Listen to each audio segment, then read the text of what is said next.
Makes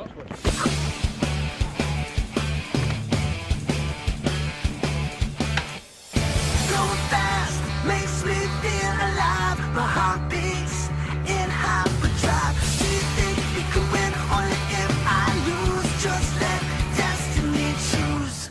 Why I love the Dragon Ball franchise. Why I love Dragon Ball. Why do I love Dragon Ball Z? Why I love the Dragon Ball franchise. So why I love Dragon Ball so much? Why I love Dragon Ball Z?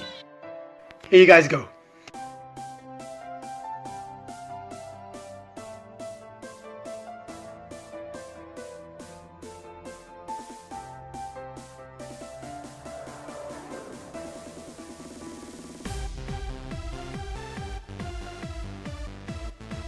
The term escapism means the tendency to seek distraction and relief from unpleasant realities by seeking entertainment or engaging in fantasy. And the thing about escapism is that it's seen as a downright negative thing, which I completely disagree with. I think escapism is awesome, to a certain extent of course. The key here is to use that sense of escapism and bring that aspect into reality. And the perfect example here is from my own personal experience as a wee little boy to the person who I am now, watching the Dragon Ball franchise and how much I bloody love it. Now I don't know how to explain this very well, but everyone who I come across for the first time, and this can be anyone, ever, and there's that slight connection that's created there, to know that you're both fans of Dragon Ball Z. It's really enlightening, and only fans of the franchise will actually understand this feeling. And I think the reason why Dragon Ball has been so successful is because the formula and deeper meaning it has is so bloody effective, but it's just hidden within a battle hard action anime to attract audiences of course. But let me get to the point here. Why do I love this series so much? Why is this my favourite anime? It's really a compilation of things, but I would say the main factor of why I love this show so much and why millions of other people love this show all across the world is because of the characters: Goku, Vegeta, Gohan, Piccolo, Trunks, Goten, Roshi, Tien, Flippin' Yamcha, Broly, Hit and the rest. Goku, a low-class alien from a warrior race who was sent initially to exterminate a planet, not knowing he's gonna eventually become the planet Earth's guardian, and he does this through hard work and training. We follow this boy from day one since when he crash landed as a kid in the Yoji Dragon Ball series, growing up to be a strong and powerful adult he is in Super. And what I love about Goku, if you haven't noticed, he still carries that same trait as he had as a kid. Loves to fight, loves to eat, extremely dopey, but that soul innocence is still maintained throughout his growth, as well as maturing a bit as well, kinda. And I think that's what you should take from this character. The message is not to be like Goku, but be you, as Goku is like himself. And that's what I love about the character. Personally, this guy had witnessed his friends get severely murdered in front of him, and he still holds a smile moments after. And he loves to fight, with his main goal to get stronger and fight stronger opponents. When he even dies, he goes to the afterlife, he still carries on fighting and training. Plus he's got a pure soul. How do you not find the character of Goku inspirational? You've practically grown up with him. The friends he's made throughout his adventures, the foes he's fought and the feats he's surpassed. And when a moment like the Roshi fight in the Tournament of Power, that moment, and how does it not hit your chest? Or hell, say what you want about GT, that ending got me tearing up. But let's not forget about the fan favourite one here. Vegeta and the ultimate redemption story. Starting out as an arrogant, evil, stubborn warrior whose mission was to take out the planet Earth, finding out he was emotionally wounded by the fact that his race's honour had been tarnished by Frieza, an infamous space warlord, and the death of his father. The growth of Vegeta as a viewer is flipping amazing. You can see the pain and frustration in his eyes with the fact that Goku is always several steps ahead of him, and that pain drives him, and it's so damn inspirational. Goku on one hand had teachers throughout his life, Vegeta didn't, so he had to put in that slight more effort and have a stronger sense of conviction. Hell, he even manages to find love, have a wife and have kids, with that redemption arc coming to an end and now becoming a full-on pure-hearted character with his sacrifice scene against Majin Buu.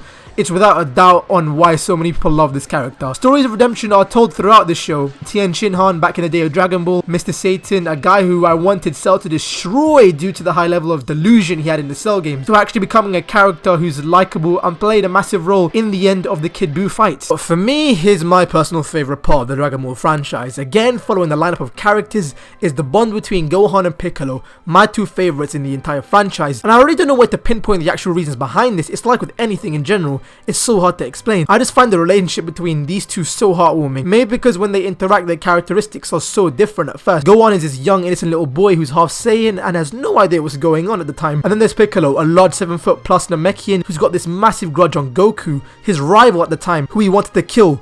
And Goku himself, even when he dies, asks Piccolo to take care of him. Through their time together, Gohan, in the nicest and most innocent way possible, trying to make a friend. But Piccolo just doesn't care and shoves that pain down Gohan's face. And as slowly as time goes on, Piccolo slowly lowers his guard slightly. And when that sacrifice moment hits, it really hits. Plus, even all the little stuff to show how Gohan's appreciation for Piccolo is in the series. Like how he wears his uniform rather than Saiyan armor. I think people tend to forget on how big of an influence this series is in general. It's what I like to say is the king of shonen battle series. The spectacle and scale of these action sequences are on a different power level.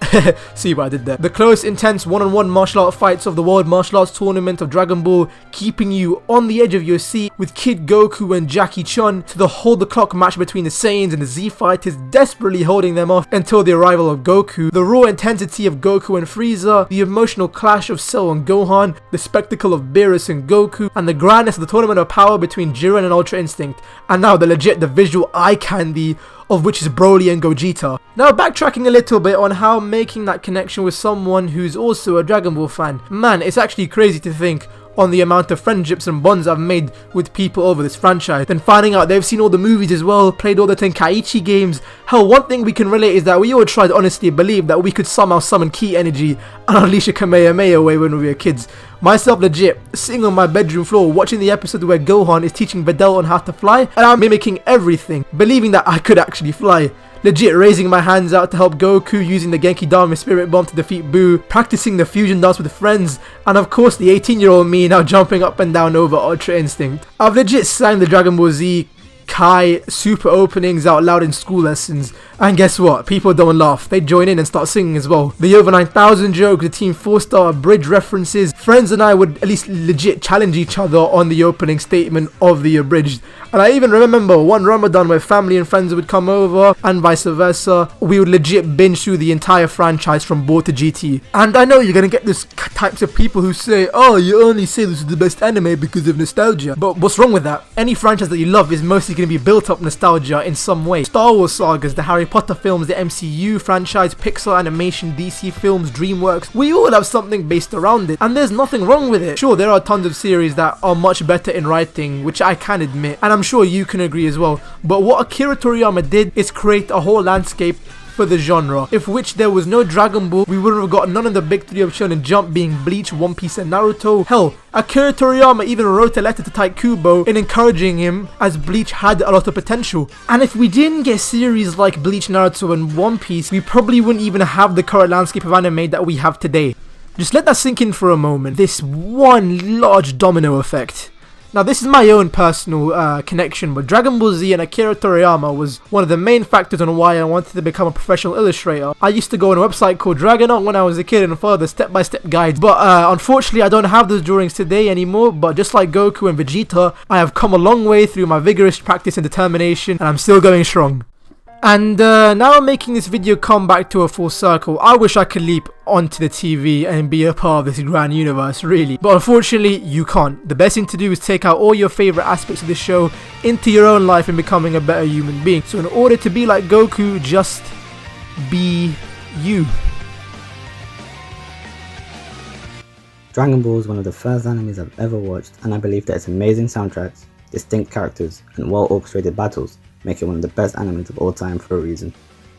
I love the Dragon Ball franchise because of its fights, its characters, its story, its sagas, the Cell saga, the Frieza saga, the Namek saga, the Buu saga, the tournament arcs in Dragon Ball Super, Ultra Instinct, Super Saiyan God, Super Saiyan 2, Super Saiyan 3, oh my god. Let's not get into that.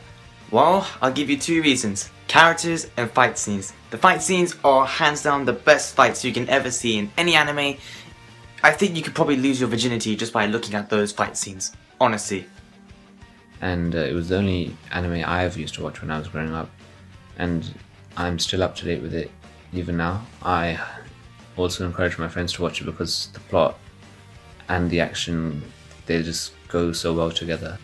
I love Dragon Ball Z because it's legendary. It was a massive part of my childhood, and without it, we wouldn't have like any of the animes you've ever seen.